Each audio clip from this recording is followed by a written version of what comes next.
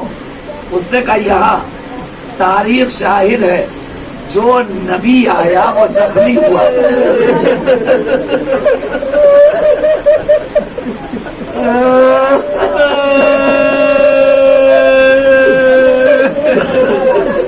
جو نبی آیا وہ زخمی ہوا. یہاں قیام نہ کیجیے. مولا نے کہا میں بچپن میں اپنے نانا کے سینے پہ آرام کر رہا تھا. میرے نانا نے بتایا میرے لال تجھے والد کربلا ہونا ہے, تجھے وہاں سے وہاں کیا جائے گا. چونکہ میرا نانا بتا چکا ہے اور میں مدتوں سے اسی زمین کے انتظار میں تھا. یہی مجھے قیام کرنا ہے. رونے والوں بس چند فکرے اور سن لیجئے. امام عالی مقام نے کہا خیمے نصب کرو. خیمے نصب کیے گئے. اب روایت کا فکرہ ارباب ازا تاریخ کہتی ہے خیمے نصب ہو گئے. بیویاں خیموں میں بیٹھ گئی. تھوڑی دیر کے بعد امام نے لوگوں کو بلایا اور بلا کے پوچھا یہ زمین کس کی ہے؟ زمین کا مالک کون ہے؟ کئی بنی اسد کے افراد ہیں. کہا انہیں بلاؤ. جب لوگ آئے تو امام نے کہا یہ زمین ہم خریدنا چاہتے ہیں, ہمارے حوالے کر دو. امام نے زمین کا سودا کیا. سودا کرنے کے بعد پیسے دے دیے اور دینے کے بعد زمین کے مالکان کو وہ زمین واپس کر دی. اللہ اکبر. میرے بچے بھی یہاں بیٹھے ہوئے ہیں, میرے نوجوان بھی بیٹھے ہوئے. سنو, میری ماں اور بہنیں بھی اگر سن رہی ہو تو اس فکرے کا استقبال کریں. زمین لینے کے بعد اجرت دے دی اور دینے کے بعد زمین واپس کر دی. اب بنی اسد نے کہا مولا زمین خریدنے کے بعد واپس کیوں کر رہے ہیں؟ کہنے لگا سنو تمہیں نہیں پتا ہم یہاں کس لیے آئے ہیں. یہ وہ زمین ہے جہاں ہمیں بھوکا پیاسا قتل کر دیا جائے. یہ وہ زمین ہے جہاں ہمارے چھوٹے چھوٹے بچے ذبح کر دیے جائیں گے. یہ وہ زمین ہے جہاں ہمارے لاشوں کو گھوڑے کے ٹانکوں سے پامال کر دیا جائے گا. یہ وہ زمین ہے جہاں ششمال یا زر خون اگلے گا. یہ وہ زمین ہے جہاں کڑیاں جوان لال ایڑیاں رگڑے گا. یہ وہ زمین ہے جہاں میرا باوفا بھائی عباس اپنے ساروں کو گرم کرا کے آرام کرے گا. مولا زمین کیوں دے رہے ہیں؟ زمین اس لیے دے رہے ہیں کہ ہم جب قتل ہو جائیں گے مولا کے عزاداروں, مولا کے ماتمداروں سنو.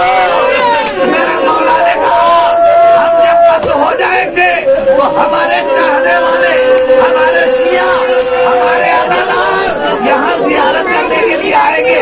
اور جب وہ زیارت کرنے کے لیے آئیں گے تو تم ان کی ضیافت کرنا, تم ان کی خاطر کرنا, تم انہیں مہمان بنانا. اور سنو کہیں کوئی عزادار بھوکا اور پیاسا نہ رہ جائے. اللہ ارے کربلا کا مسافر اپنی بھوک اور پیاس کو گوارا کر رہا ہے, اپنے چاہنے والوں کو بھوکا نہیں دیکھ رہا ہے. اے مولا ارے آج تک یہ سلسلہ جاری ہے. آپ کے نام پر کہیں سبیل ہے, کہیں تبرک ہے, کہیں حاضری ہے. روتے اور بابیاداباد دو جملے اور سن لیجیے.